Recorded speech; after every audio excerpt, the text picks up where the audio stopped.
So paano mag-pump down mga master? Pump down natin to para transfer natin doon sa isang lugar. So paano natin i-pump down? Ganito. Ayan lang natin itong mga cap.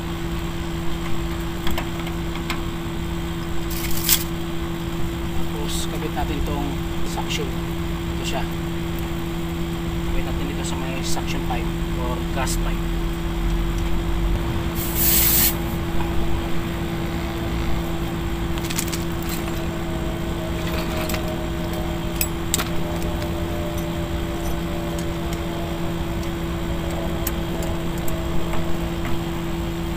Kailangan lang natin ang number 4 na Allen key or Allen wrench.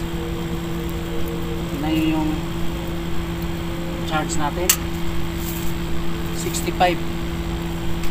Muna natin isara itong maliit or itong liquid pipe or king valve.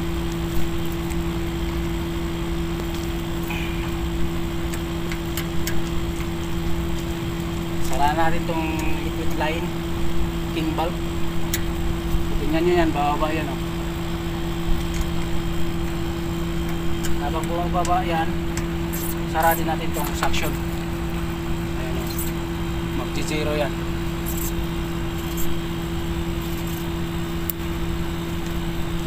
Ayan, zero na.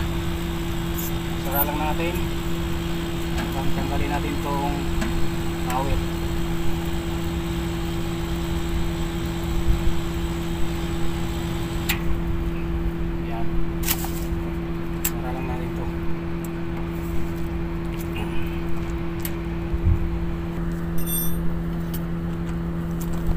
Ayan, vacuum na siya. So ibig sabihin yung lahat na refrigerant nandito na sa condenser coil. So ganun lang mag-pump down ng isang split aircon. Okay.